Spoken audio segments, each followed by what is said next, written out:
नमस्कार दोस्तों, मैं विवेक अपने यूट्यूब चैनल गुरुग्राम क्लासेज में पुनः आपका स्वागत करता हूं। दोस्तों, आज मैं JPSC pre point of view से एक काफ़ी महत्वपूर्ण टॉपिक आपके सामने लेकर प्रस्तुत हूं। जैसा बोर्ड में स्पष्ट है, यह टॉपिक है छोटानागपुर काश्तकारी अधिनियम 1908। यह टॉपिक जो है हमारे लिए दो कारणों से काफ़ी महत्वपूर्ण है। पहला कि जेपीएससी प्री में इससे 5 क्वेश्चन आने तय हैं और यह सिलेक्शन में काफ़ी महत्वपूर्ण भूमिका अदा करेगा।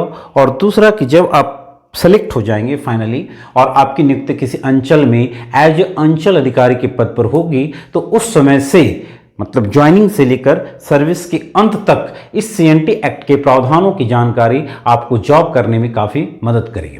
तो आइए जानते हैं सीएनटी एक्ट के महत्वपूर्ण प्रावधानों को। लेकिन उसके पहले हम जानेंगे कि इस एक्ट को लाने के पीछे काफ़ी महत्वपूर्ण क्या भूमिकाएं थी, क्या महत्वपूर्ण कंडीशन से। तो आइए जानते हैं। तो ध्यान दीजिएगा कि प्रारंभिक काल में ब्रिटिश सरकार का मूल उद्देश्य क्या था? अपने राजस्व में वृद्धि करना, लगान वसूली में वृद्धि करना। और राजस्व में वृद्धि करने के लिए उन्होंने क्या किया? न्यायालयों के माध्यम से जमींदार और रैयतों की भूमिका जो है उनको नीलाम करना उन्होंने प्रारंभ कर दिया था। उक्त परिस्थिति के कारण कि जब नीलामी शुरू हो गई तो क्या हो कि आदिवासियों और अन्य रैयतों की स्थिति, जो खेती करते थे, उनकी स्थिति काफ़ी खराब हो गई। और इस स्थिति से निपटने के लिए उन्होंने अंग्रेजों के साथ या जमींदारों के विरुद्ध विद्रोह का बिगुल बजाना शुरू कर दिया। और इन्हीं विद्रोहों में 2 विद्रोह काफ़ी महत्वपूर्ण थे। एक था कोल विद्रोह जो 1831-32 में हुआ, और दूसरा था बिरसा मुंडा विद्रोह या बिरसा उलगुलान विद्रोह जो 1895 से 2000 के बीच 1900 के बीच में हुआ था। 1895 से 2000। तो इन विद्रोहों के कारण क्या हुआ कि अंग्रेजों का ध्यान जो है वह जनजातियों के समस्याओं की तरफ गया, उनकी भूमि संबंधी समस्याओं की तरफ गया। और उन्होंने जनजातियों की समस्याओं के समाधान के लिए बीच समय समय पर कई महत्वपूर्ण प्रावधान लाए और उनमें से कई महत्वपूर्ण उनके द्वारा प्रयास किया गया। और उनमें से कुछ प्रयास महत्वपूर्ण हैं। कौन कौन से प्रयास महत्वपूर्ण हैं? तो पहला पॉइंट जो है आप देखेंगे कि 1862 में, एक ईयर याद रखेंगे, 1862। तो 1862 में बाबू राखाल दास हल्दर के द्वारा क्या किया गया? उनके नेतृत्व में एक सर्वे प्रारंभ किया गया। इस सर्वे को कहा गया भुइंहरी सर्वे प्रारंभ किया गया। और यह सर्वे क्या था? जनजातियों की भूमि को संरक्षित करने हेतु सरकार का पहला सराहनीय कदम था। उन्होंने इस समय झारखंड के कुल 2482 गांवों का सर्वे कराया था। कौन सा सर्वे हुआ था? भुइंहरी सर्वे। और किसके द्वारा किया गया था? बाबू राखाल दास हल्दर के नेतृत्व में कराया गया था। कब? 1862 में। तो यह पहला सराहनीय प्रयास था अंग्रेज सरकार के द्वारा जनजातियों की भूमि संबंधी समस्याओं के समाधान के लिए।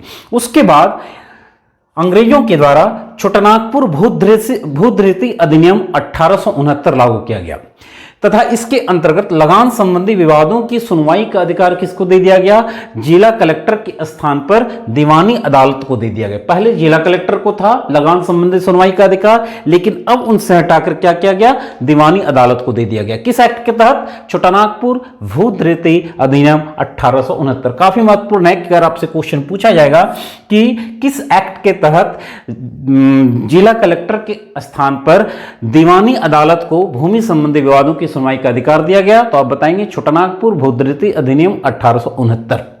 तथा इसके अलावे 1897 में बंगाल काश्तकारी अधिनियम लागू किया गया। बहुत ही महत्वपूर्ण है क्योंकि छोटानागपुर काश्तकारी अधिनियम जो है इसी की आलोक में, इसी के प्रावधानों के आलोक में, इसी से प्रभावित होकर लागू किया गया। कौन सा?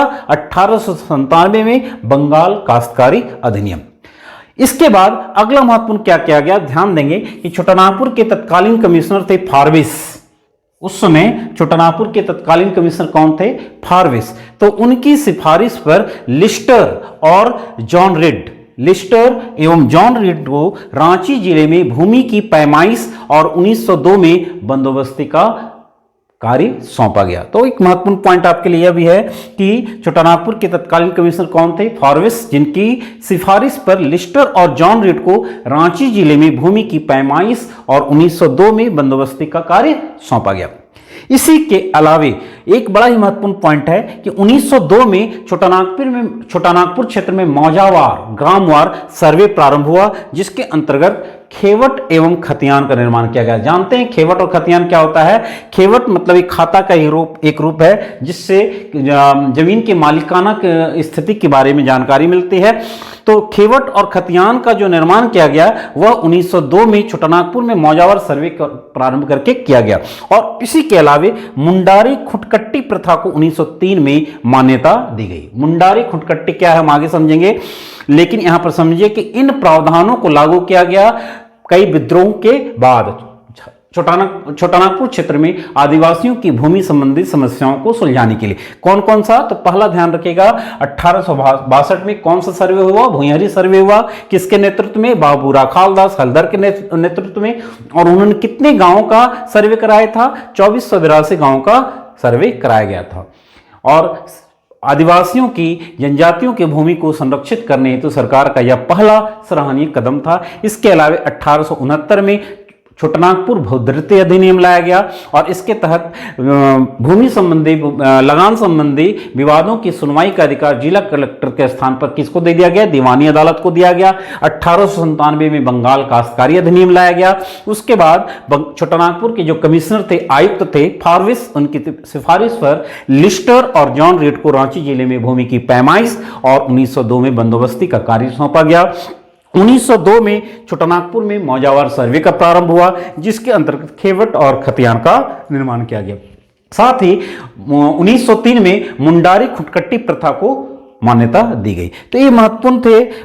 छोटानागपुर काश्तकारी अधिनियम को लागू करने के पीछे जो महत्वपूर्ण भूमिकाएं थी यह थी। इसी क्रम में ब्रिटिश सरकार द्वारा 1908 में CNT एक्ट लागू किया गया, 1908 लागू किया गया, जिसे आदिवासियों की भूमि का मैग्ना कार्टा कहा जाता है। अगर आपसे पूछा जाएगा कि आदिवासियों की भूमि का मैग्ना कार्टा कौन सा है तो आप बताएंगे CNT एक्ट 1908। यह एक इतना महत्वपूर्ण प्रावधान है कि वर्तमान समय में झारखंड के 18 जिलों में संथाल परगना प्रमंडल को छोड़कर पूरे झारखंड के 18 जिलों में लागू है। संथाल परगना प्रमंडल में SPT act, Santhal Pargana tendency act लागू है, लेकिन उस प्रमंडल को छोड़कर पूरे झारखंड में यह CNT एक्ट लागू है। तो आप समझ सकते हैं कि यह CNT एक्ट झारखंड के संदर्भ में काफी महत्वपूर्ण है।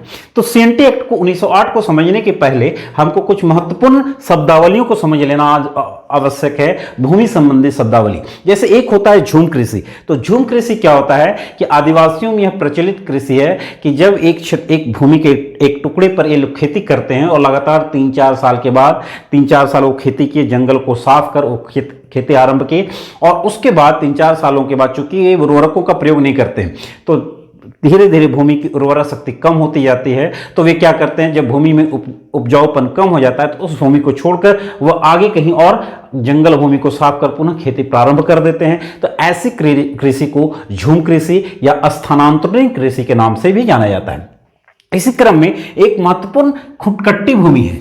CNT एक्ट के संदर्भ में बड़ा ही महत्वपूर्ण लोग कंफ्यूज करते हैं कि खुटकट्टी भूमि क्या होती है। तो ध्यान दीजिएगा, यह मुंडारी व्यवस्था के अंतर्गत एक परिवार को एक खूंट भी कहा जाता है मुंडारी में। तो एक परिवार या एक खूंट की भूमि मानी जाती है। मतलब एक परिवार की मूल भूमि को ही खुटकट्टी भूमि मानी जाती है और यह मुंडाओं में प्रचलित है। ठीक है, इसके अंतर्गत एक परिवार द्वारा बंजर भूमि या जंगल भूमि को खेती योग्य बनाया जाता है और खेत बनाने वाले परिवार को ही खुटकट्टी कहा गया। तो क्लियर है कि मुंडारी व्यवस्था में यह भूमि प्रचलित है खुटकट्टी। खूंट क्या होता है, एक परिवार को खूंट कहा गया और उस परिवार के द्वारा जिस जंगल भूमि को साफ कर, बंजर भूमि को साफ कर खेती योग्य बनाया गया तो उस भूमि को कहा गया खुटकट्टी भूमि। क्लियर है। तीसरी महत्वपूर्ण भूमि है भुइंहरी भूमि। तो भुइंहरी भूमि किसमें प्रचलित है, ध्यान दीजिएगा। खुटकट्टी जो है वह मुंडा लोगों में है और भुइंहरी भूमि जो है उरांव जनजाति में प्रचलित है। उरांव जनजाति द्वारा खेती योग्य बनाई गई भूमि को ही भुइंहरी भूमि कहा गया। ये आपके लिए बहुत ही महत्वपूर्ण है कि भुइंहरी भूमि निम्न में से किस जनजाति में प्रचलित है। मुंडा, कोल, उरांव, तो आप बताएंगे भुइंहरी भूमि उरांव जनजाति की भूमि। लेकिन एक महत्वपूर्ण फैक्ट इसके संदर्भ में है कि भुइंहरी भूमि जो होती है यह एक सामूहिक भूमि होती है। भूमि का स्वामित्व, इसमें भूमि के स्वामित्व संबंधी अवधारणा जो होती है सामूहिक होती है। जैसे ज्योग्राफी में हम लोग के वर्ड बोलते हैं, रशियन एग्रीकल्चर के क्षेत्र में रशियन एग्रीकल्चर के क्षेत्र में कोलखोज और सोवखोज। तो यह कोलखोज और सोवखोज जो कल्पना जो थी रसिया में आज है, वह हमारे छोटानागपुर क्षेत्र में प्रारंभिक काल से ही थे भूयरी भूमि के रूप में। उरांव जनजाति में यह सामूहिक भूमि होती थी, इसके अंतर्गत निजी भूमि की कोई व्यवस्था नहीं थी। क्लियर है? तो अगर आपसे पूछा जाए भूयरी भूमि क्या है तो आप बताएंगे उरांव जनजाति द्वारा बंजर भूमि को खेती योग्य बनाई गई जो भूमि है उसे ही भूयरी भूमि कहा गया। यह लेकिन निजी भूमि की कल्पना इसमें नहीं थी, यह समाज की सामूहिक भूमि होती थी। क्लियर है? एक आप लोग हमेशा छोटानागपुर में आपको आएगा कोलकड़ राइट। तो कोलकड़ राइट क्या होता है? कोलकड़ मतलब कोलकड़ भूमि के संदर्भ में जो भूमि संबंधी राइट है उसी को ही कोलकड़ राइट कहा गया। तो ध्यान दिए कोलकड़ भूमि क्या होती है? तो सदानों ने, सदान मतलब कि झारखंड के क्षेत्र में जो सदान है, तो सदानों ने अपने उपयोग के लिए जिस जंगल भूमि को साफ कर, बढ़ती भूमि को साफ कर, बंजर भूमि को साफ कर खेती योग्य और रहने योग्य बनाया, उसे ही कहा गया कोलकड़ भूमि। क्लियर है? अगली भूमि आती है मझियस भूमि। मझियस भूमि क्या होती है? तो जमींदारों द्वारा जो विकसित की गई भूमि थी उसे ही कहा गया मझियस भूमि। तो हम लोग चार भूमि के संदर्भ में यहां पर समझ गए। झुम कृषि, उसके अलावा खुटकट्टी भूमि किसकी है? मुंडारी व्यवस्था के अंतर्गत एक परिवार या खुंट की भूमि। भूयरी भूमि क्या है? उरांव जनजाति की भूमि, लेकिन यह भूमि निजी नहीं होती थे, सामूहिक होते थे। अगली भूमि थी भूयरी भूमि, उरांव जनजाति का। अगला है कोलकड़ भूमि, सदानों के द्वारा विकसित भूमि, जंगल को साफ कर, बंजर भूमि को, परती भूमि को साफ कर जो खेती योग्य बनाया गया, रहने योग्य बनाया गया, उसे कहा गया कोलकड़ भूमि। मझियस भूमि जमींदारों द्वारा विकसित भूमि। मझियस भूमि के अंतर्गत एक और महत्वपूर्ण भूमि आती है जिसको कहा जाता है बटखेत। बटखेत क्या होता है? मझियस भूमि का ही एक रूप है जिस पर काम करने के लिए, जमींदारों के द्वारा काम करने के लिए गांव के लोगों को पारिश्रमिक के आधार पर लगाया जाता था। तो ऐसी भूमि को कहा जाता था बटखेत भूमि। क्लियर है? इसके बाद भूमि का अगला रूप है जिसको कहा गया भूतखेत। भूतखेत या डली कटारी या पहनई। भूतखेत, डली कटारी और पहनई। तो यह कैसे भूमि होते थे? गांव के पुजारी या पाहन जो मुख्य थे पूजा समाज में, जिनका महत्वपूर्ण स्थान था, पुरोहित। तो गांव के पुजारी, पुरोहित या पाहन के लिए जो भूमि आरक्षित की गई थी वैसी भूमि को कहा गया भूतखेत, डली कटारी और पहनई। और लास्ट भूमि है जो सीएनटी एक्ट में आपको पढ़ना पड़ेगा, राजहंस भूमि। राजहंस भूमि मतलब राजाओं ने अपने उपयोग के लिए जिस भूमि का विकास करवाया उसे ही कहा गया राजहंस भूमि। तो हम लोग को छोटानागपुर टेनेंसी एक्ट के क्रम में भूमि के महत्वपूर्ण रूप को पहले समझ लेंगे। अगले क्लास में मैं धारावाइज सीएनटी एक्ट के महत्वपूर्ण प्रावधानों को आपको बताऊंगा, जिसके अंतर्गत कुल 271 धाराओं का 19 अध्याय में 271 धारा और 2 शेड्यूल शामिल हैं। तो जो महत्वपूर्ण धाराएं हैं उनको मैं आपके सामने इसी तरह बोर्ड पर प्रस्तुत कर आपके सामने प्रस्तुत करूंगा। धन्यवाद।